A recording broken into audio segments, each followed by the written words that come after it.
Hello and welcome to GameRules.com. My name is Mark, and today I'm going to teach you how to play Flip Over Frog. Flip Over Frog is an abstract tile laying game for 2 to 4 players. And in this flipping game, you're going to be flipping frogs, trying to get the most of your color showing by the end of the game. Let's go ahead and dive in and learn how to play. All right, set up the game by placing the game board in the center of the playing space. There are 4 colored frog circle tokens in this game. You're going to shuffle these up, and then each player will draw one at random. They will keep that frog secret. You may look at which colored frog you are for the game, but do not let your opponent see. After each player has picked their frog, they also draw 3 square tiles from the pile. Again, you should keep your square tiles secret from your opponents. Each of the frog tiles has a set of arrows on them. Some frogs have arrows that go up and down, left and right, and some frogs have arrows that point diagonally. These arrows indicate which tiles on the board you're going to flip. There are also snake tiles in this game.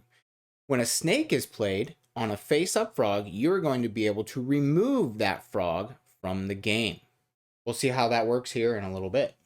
To play the game, you will choose one tile from your hand and play it to the board.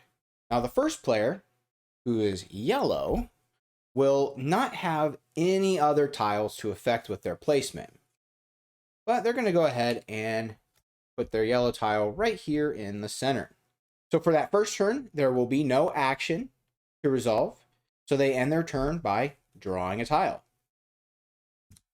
Now player 2 goes. They are the blue frog for the game.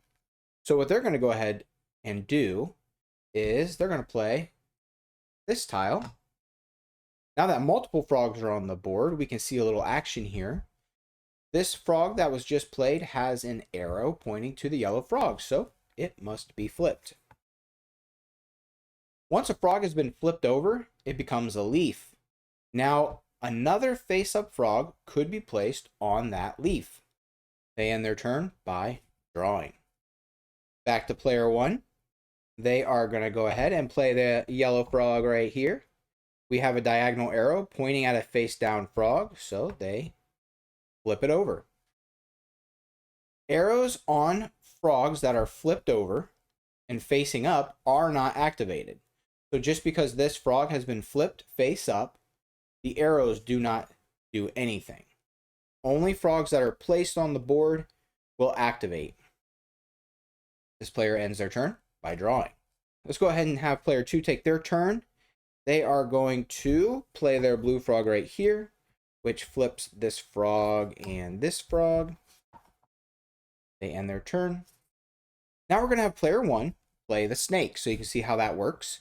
When a snake is played, it is put on top of a face-up frog, and then that face-up frog is removed along with the snake tile. So they play right here. Both of these tiles are removed from the game. They do not go back into the draw pile. All right, let's have player 2 place a tile on top of a face-down tile. So that works just the same. They place it, and they flip frogs that the arrows are pointing at, and they end their turn by drawing. If you have a stack of frogs and you put a snake on the top frog, only the top frog is removed from the game.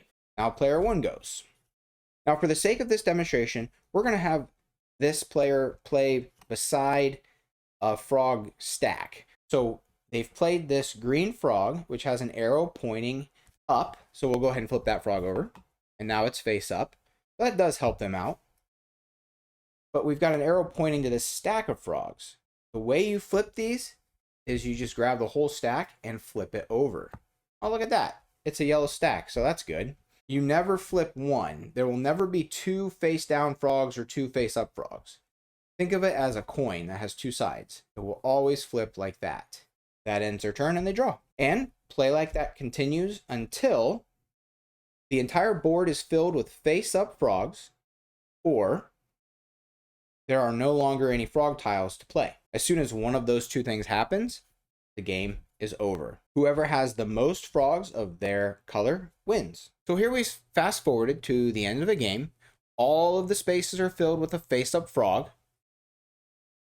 Players reveal which color frog they were and then count up how many of their frogs are showing on the board. So the yellow player has 4 and the blue player has 3. The yellow player is the winner. And that's how to play Flip Over Frog. If you'd like to learn how to play more board games, I've got a playlist for you right here. If you'd like to support the channel, the best thing you can do is hit subscribe, ring the bell, give this video a thumbs up if you found it helpful, and if you want to go the extra mile, leave a comment down below. All of those things really help us out. Thank you so much for watching, and until next time, keep on playing.